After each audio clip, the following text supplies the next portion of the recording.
Intro, the procrastination trap. Have you ever told yourself, I'll start in 5 minutes, only to find yourself still doing nothing hours later? Or maybe you've made a long to-do list, yet somehow you spend the entire day avoiding it. Instead of working, you scroll through social media, watch random videos, or suddenly feel the need to clean your entire room. We all do it. Procrastination is universal. But here's the real question. Why do we procrastinate even when we know it's hurting us? And more importantly, how do we break free from it? Today, we're diving deep into the psychology of procrastination, the hidden reasons behind it, and the proven strategies to finally get things done. By the end of this, you won't just understand procrastination, you'll have the tools to defeat it. Part 1. Why do we procrastinate? Most people assume procrastination is just laziness. That's not true. In fact, procrastination often happens to the most hard-working, intelligent, and ambitious people. The issue isn't effort, it's mental resistance. Here are some of the biggest psychological reasons we procrastinate. 1. Fear of failure. You don't start because you're afraid you won't do it well. If you never start, you never have to face the possibility of failure. It's a form of self-protection, but in the long run, it destroys progress. 2. Perfectionism. You wait for the perfect moment. You tell yourself, I'll start when I have the perfect plan, the perfect mood, the perfect timing. But here's the truth. Perfectionism is procrastination in disguise. 3. Instant gratification versus future rewards. Our brains are wired to prioritize short-term pleasure over long-term benefits. That's why watching a YouTube video feels easier than starting a difficult project. It gives you an immediate dopamine boost.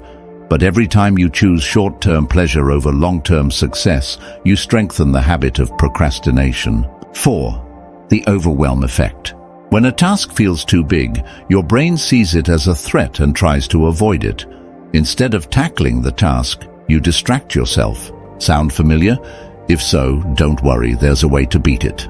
Part 2. The science of overcoming procrastination.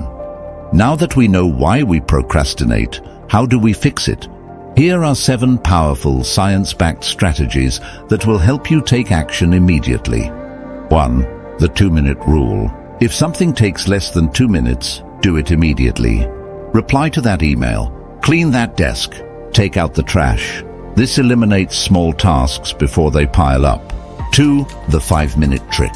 If a task feels overwhelming, tell yourself, I'll just do 5 minutes. That's it. 5 minutes. Most of the time, once you start, you keep going. This is because of the Zeigarnik effect. Your brain hates leaving things unfinished. 3. Break it down. Instead of thinking, I need to write a 10-page report, think, I'll write 1 paragraph. Instead of, I need to clean my whole house, think, I'll clean 1 drawer. Breaking tasks into smaller pieces removes mental resistance and makes starting easier. 4. The Pomodoro technique. Work for 25 minutes, then take a 5-minute break. Repeat this cycle 4 times, then take a longer break. This keeps your brain fresh and prevents burnout. It also trains you to work in short, focused bursts. 5. Set clear, specific deadlines. Vague goals lead to procrastination. Instead of saying, I'll start my project soon, say, I'll work on my project for 30 minutes at 3 p.m. Instead of, I should exercise more, say, I'll go to the gym on Monday, Wednesday, and Friday at 6 p.m. 6. Use rewards to your advantage. Give yourself a small reward after finishing a task. Complete 30 minutes of work? Have a coffee break. Finish writing a report? Watch your favorite show. This creates a positive feedback loop that makes you want to work. 7. Remove distractions. If your phone distracts you, put it in another room. If you get distracted by noise, use noise-canceling headphones. Create an environment where focus becomes easy. Part 3. The mindset shift.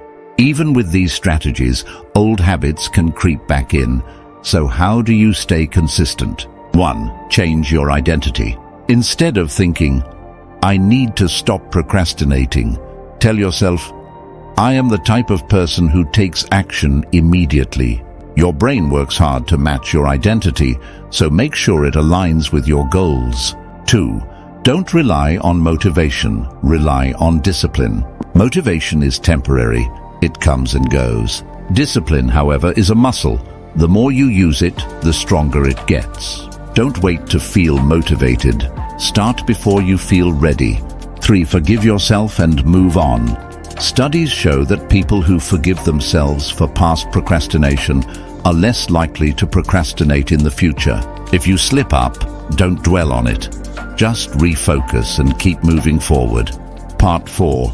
Take action now. We've covered a lot. Why we procrastinate, the science behind overcoming it, powerful techniques to start taking action. But here's the most important part. None of this matters unless you apply it. So, I have a challenge for you. Pick one thing from this video and apply it today. It could be the 2-minute rule. It could be the 5-minute trick. It could be setting a clear deadline. It doesn't matter which one you choose, just start. Because the truth is, procrastination is a habit, and like any habit, it can be broken. Start small, take action. Don't wait for motivation, create it. And remember, the best time to start was yesterday. The second best time, right now. Now, go get things done.